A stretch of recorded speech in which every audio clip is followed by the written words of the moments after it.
Hey guys, probably shouldn't be making this video right now. I'm sick. My voice is probably annoying as hell. Stopped up nose.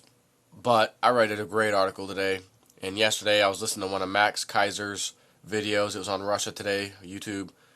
If you don't know who Max Kaiser is, he's up there with like Peter Schiff, Gerald Celente. Great guy. Love Max Kaiser's videos, his newscasts. And he brought a bunch of good points, but one of them was that, remember the TARP fund, right? Troubled Asset Relief Program, whatever. All these banks got all this money, and they were able to offload the crap on their balance sheets off to the Federal Reserve but only for a very specific period. It was either a year and a half, something like that. And then the Federal Reserve has to do something with it, has to get rid of it. So what happened, according to Max Kaiser, is that the Federal Reserve came up to all these banks with all this trash assets, which basically is all the mortgages that got dumped on everybody, went way down in price. That was their troubled assets in the trillions of dollars. So the Federal Reserve gives the banks 80 to 90 cents on the dollar. 80 to 90% of what these assets were on the books. Now, you know darn well they went down 50%. I mean, at least 50% in most cases. They gave them 80, 90 plus percent on it and then held on to it. Now they have to do something with it, so they're going to sell it back to those same banks. Except they're selling it to them for 20 cents on the dollar.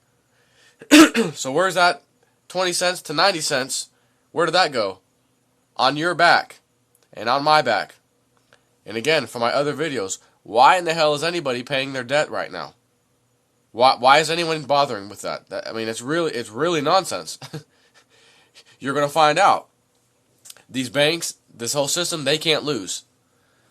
And it's going to come crashing down. You don't want to be the last guy standing with the great credit score when that money could be used for much better purposes, such as a nice food storage, a bunch of silver. If you can get some silver, it's $20 an ounce right now, which it's about to break some records, at least from not including the 1980s when it hit $50. But the reason it hit $50 then was because two brothers, known as the Hunt brothers, cornered the market, basically manipulated it to go up because they had a massive holding of silver. They manipulated the market. It wouldn't realistically go that high. So the fact that it's at $20 today, it's really about record breaking. When you see $21, $22, you might as well look at that for silver breaking records. But anyways, that's going to be the key to your survival of the next 2-3 years if you can afford some silver.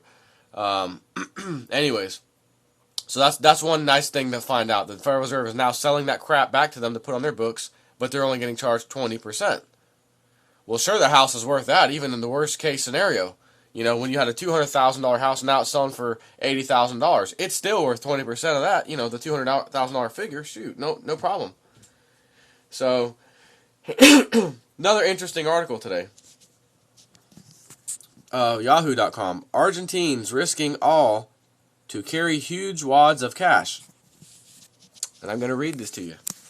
Because this, very huge possibility that this will be coming to a country near you soon. And in case you're wondering, Argentina, not a third world country? Absolutely not. Argentina, during the World Wars, fed all of Europe. They were the biggest farming area ever.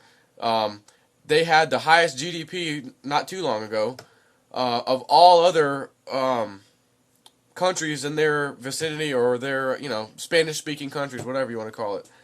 I mean, they were the top. They had I think at one time they were like the 8th largest economy. I may maybe I'm off a little bit on that, but in other words, absolutely not a third world country. Prior to 2001 and during 2001, their dollar to the U.S. dollar was 1-to-1. One of their pesos was one of our dollars. Done deal.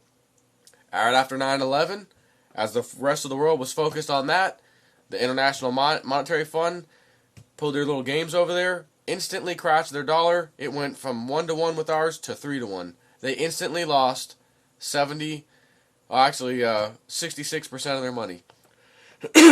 In other words, 2/3 of their money was gone. Overnight, they woke up, and it happened that quick. 1 day difference, basically. So here we are, almost 10 years later, 9 years later, and here's a very interesting story that I'm going to read to you from Yahoo News. Buenos Aires, Argentina, the marker, quotation, the marker lurks inside the bank, looking for people pulling large amounts of cash from a safe deposit box or bank account.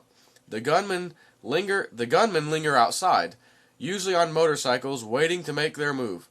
For people like Carolina Piparo, 8 months pregnant and carrying a purse full of cash for a down payment on her first home, gangs like these are an unavoidable risk in today's Argentina, where the underground cash economy is fueling a frightening new crime wave. The July 29 attack left Piparo comatose and killed her child, added to a toll of thousands of crime victims. 4,998 reported withdrawal robberies in the first half of this year alone.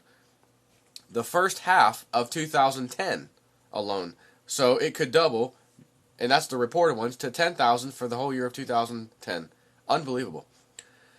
So for the first time this year, it's done that number. According to Louis Vicat, a security consultant who keeps track privately because the government hasn't published detailed crime statistics since 2007. Now, why do you suppose that is? Because the numbers will be off the charts. That's why. Many victims don't even report being robbed because they wouldn't be able to explain to the tax agents where they got the money from, says Vicat, who retired as Deputy Internal Affairs Chief of the Buenos Aires Provincial Police. And yet cash on the table is simply the only way to do business, even when buying homes or entire companies, for many people in Argentina. Transferring such money electronically would solve the problem in an instant. But in a society where income tax evasion runs about 50% and taxes eat up 65% of the money people do declare, many people are reluctant to use banks that way. Even people who want to pay all their taxes have a hard time complying because there's always someone demanding to hide all or part of the transaction by paying cash or by paying in cash, preferably US dollars. The attack on Piparo and Provincial La Plata prompted anti-crime marches and no end of finger-pointing by police and politicians, and yet a fractured Congress failed to agree to even debate a package of weak bank security proposals last week. Despite some arrests, withdrawal robberies continue unabated. Piparo had saved for years with her husband to buy a home to raise their baby in. When it came time to withdraw the down payment, the teller told them the bank branch didn't have enough dollars. They would have to come back the next day. Let me stop there for a second. In 2008, I went to my bank account. I wanted to withdraw approximately $12,000 at the time. And I don't have that cash anymore, by the way. But I wanted to withdraw 12 grand. I called my bank. Hey, I got a bank account with you guys. I'd like to come down and make a withdrawal of approximately $12,000. Hold on a second, sir. We don't have $12,000. Not here right now. Would you be able to take maybe half or less than half and then go down to the other branch down the road and get the other half from them? Between the two of us, we could do it right now. But if you wait till Tuesday, which was 2 days from then, it was Monday, so Tuesday, I'll make sure we have the cash here for you. Okay, I'll do that. That was quite shocking. I'm in America. I'm in a bank with dozens and dozens and dozens of branches all throughout Florida. This is also in 2008, not 2009, not 2010, back when the banking crisis just started to creep in, and I had to wait for my money. Imagine if something happened and other people decided, I want cash too, right now I'm calling my bank, something just happened, I saw on the news, I don't like this, you're going to have a bank run. Sorry about your luck, you ain't getting that cash. So anyways, let me continue. Okay. So, add inflation of 25% or more this year. You hear that? Add inflation of 25% or more this year alone. and people have many reasons to avoid transferring money from one account to another.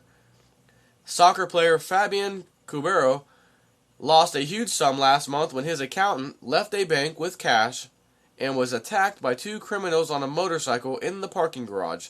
The player wouldn't publicly say how much the robbers got, but several newspapers reported it was 600,000 pesos, approximately 150,000 US dollars. These things happen on a daily basis. One has to get used to being robbed and be thankful for not getting killed, Cabero said. Argentines aren't obligated to file tax returns each year unless they declare an annual income of at least 144,000 pesos, which equals 36,000 US dollars. And only 20% of the people officially meet this threshold. 20% of their population officially meet that threshold. That's where the taxing of the whole country comes from. 20% of the stupid sheep who are participating in that. Idiots. Many people handle as many transactions as possible in ways that avoid the scrutiny of tax agents. With income tax compliance so low, the government seeks revenue in many other ways, imposing a 21% sales tax, bank transaction taxes, a stamp tax on business contracts, an annual wealth tax on personal property, and many fees based on the declared value of a person's home. Of every 100 pesos you make, 65 you owe to the state through the various taxes. That is why there is so much of this underground economy, said Ponciano Vivanco, a veteran notary of Buenos Aires, who estimates that 90% of Buenos Aires real estate is purchased in cash. Argentina also taxes money transfers, check deposits, and withdrawals, and other routing bank transactions. Banks add their own fees and rules to discourage customers from using rival banks or credit cards. There are big Argentine companies that keep an important part of their management off the books. This also is common with small and medium enterprises. Anything you want to buy, you don't get an official receipt for it, economist Marcelo de las Carreras said. Still, another factor that leads many Argentines to rely on cash is a mistrust of the country's currency. What do you suppose is taking place before your eyes in our own financial or our own currency in this country? You can see the signs, you can see the writing on the wall now. People are running the gold and silver by the truckload. And if you wait, you're going to be last in line to catch on. And you're going to be the one that suffers. Banks swindled us. Hold on. Argentinians can't forget the 2001 economic crisis that forced the government to devalue the peso, robbing most people of 2/3 or more of their wealth overnight, which is what I was just telling you. Banks were ordered to freeze deposits, and dollar-denominated savings could be withdrawn only in devalued pesos.